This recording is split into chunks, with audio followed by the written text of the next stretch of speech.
Hola clase, soy la señora Horn. Today we're going to talk about how to tell a story in Spanish in the past tense. ¿Cómo contamos un cuento? How do we tell a story? Well, let's take a story like La Caperucita Roja, the Little Red Riding Hood.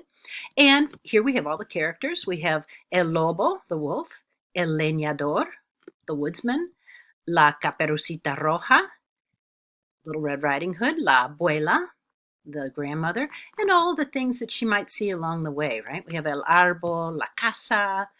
All right, so La Caperucita Roja. When we think about telling a story like this, we want to think about two things. We want to think about the main actions that are happening.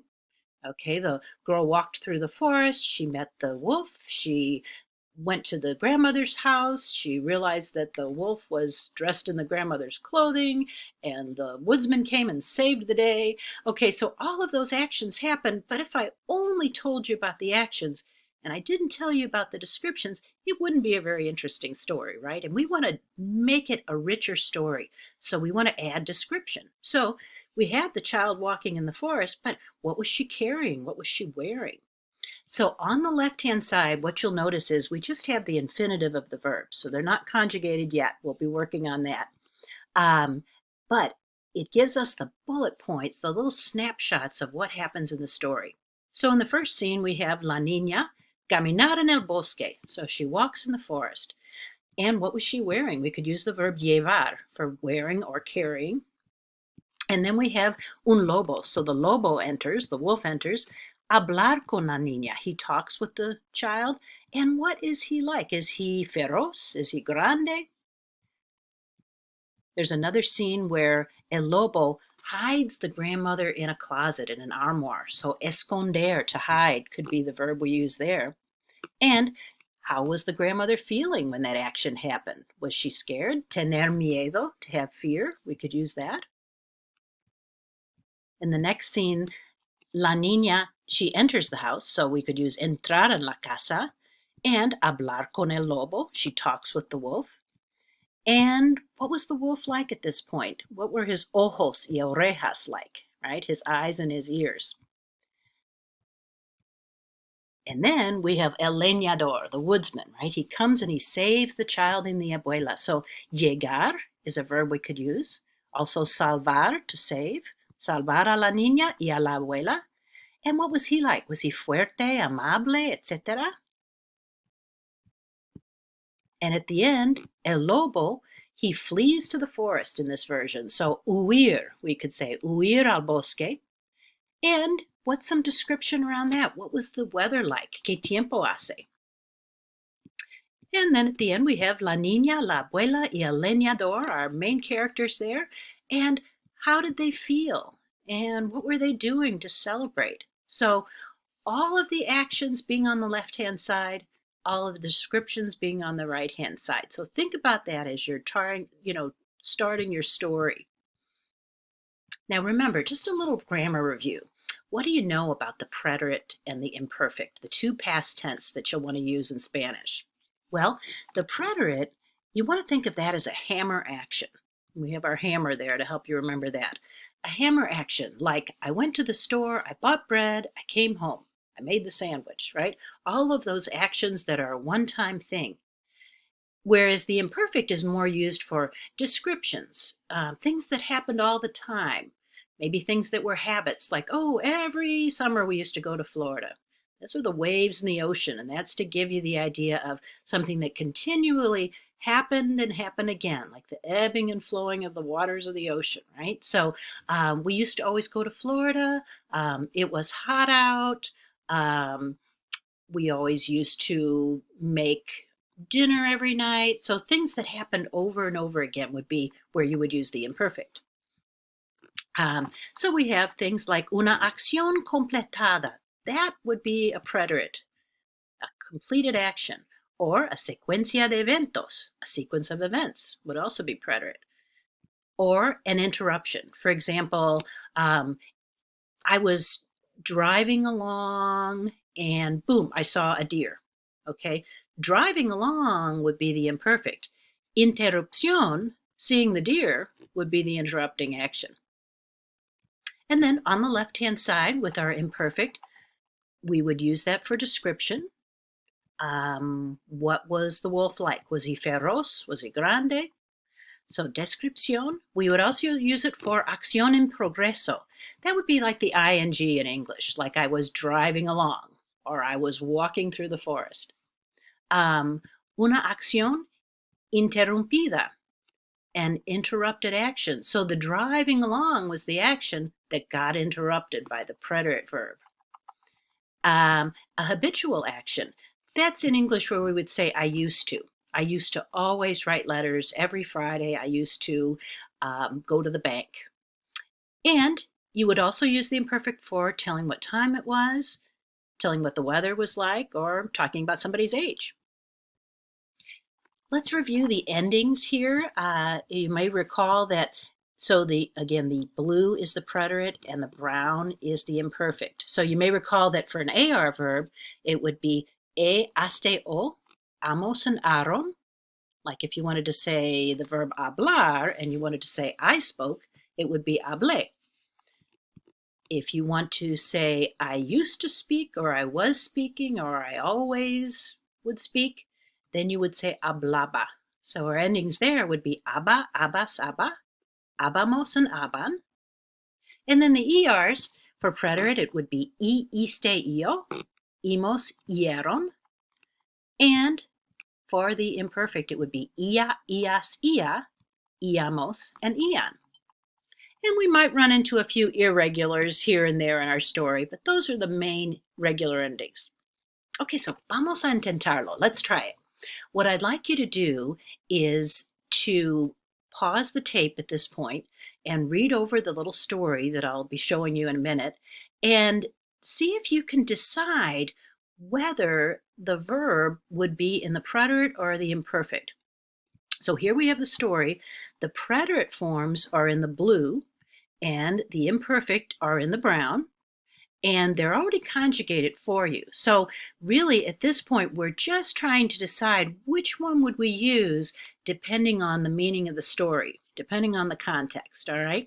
So tienen que decidir cuál es el verbo que voy a usar con el contexto de este cuento. So take a minute and just pause the tape and decide which verb you would use in each case, and then we'll come back together and we'll look at it and we'll decide which one would really work best. I'll see you in a minute. Okay, so we're back, and let's look at this together. So there was a girl that was named La Caperucita Roja. Which verb did you use? Well, the first one should be había. Había una chica que se llamaba La Caperucita Roja. Why would that be?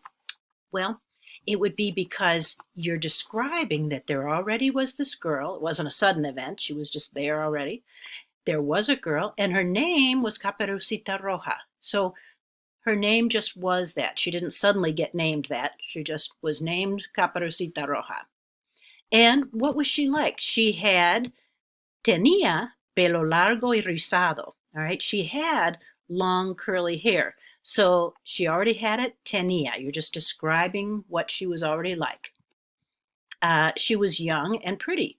Era joven y bonita. So if you got era, that's fantastic. That's an irregular one. So good job on that. One day while she was walking to the house of the grandmother. So un día, mientras caminaba a la casa de su abuela. So here we want caminaba. Why? Because mientras is kind of a key word there that says while she was walking. So we know she was in the process of walking. While she was walking to the house of the grandmother, y llevaba un cesto con comida para su abuela, and she was carrying a basket with food for her grandmother. Se encontró. You should have se encontró there. She met up with a wolf. Se encontró con un lobo, because that's a one-time event. And the wolf seemed very friendly. So here, what would you use? We're describing him, right? So you want to say, parecía muy amable. Pero realmente era muy grande y feroz. So if you had era again there, fantastic, muy fantástico. That's an irregular one. He was big and ferocious. And then they had a conversation. The wolf left. All right. So they had a conversation one time and it was completed. So you would use tuvieron there. There's an irregular one.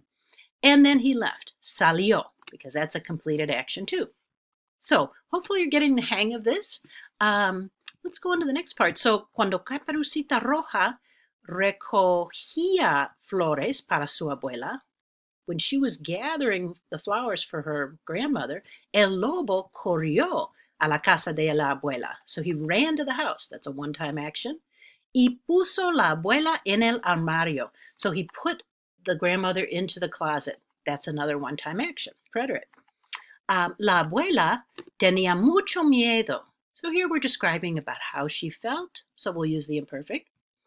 And cuando Caperucita Roja llegó a la casa de la abuela, so when she arrived, one-time action, entró en la casa y vio a su abuela. There you have a sequence of events, right? She entered, she arrived, she entered, she saw the abuela.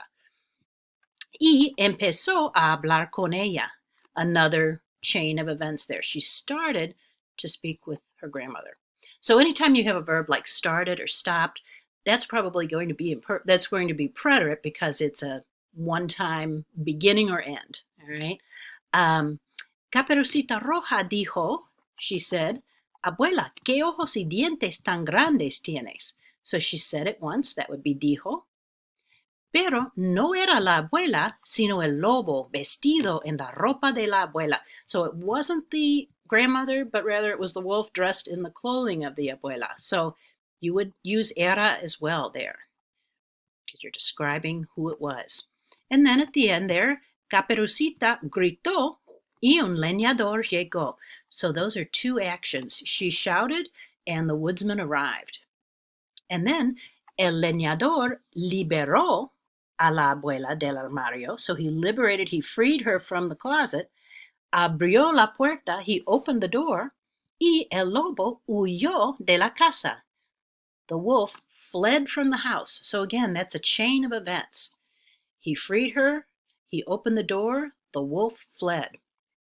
Y entró en el bosque, and he entered in the forest.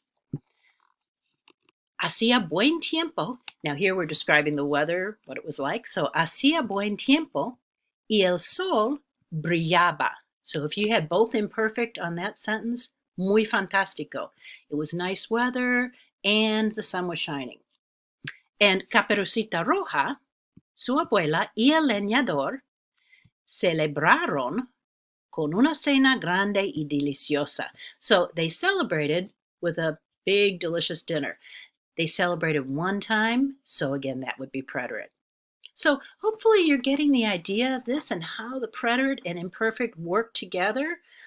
You'll always kind of bounce back and forth. If you're telling a story, you'll intertwine the two.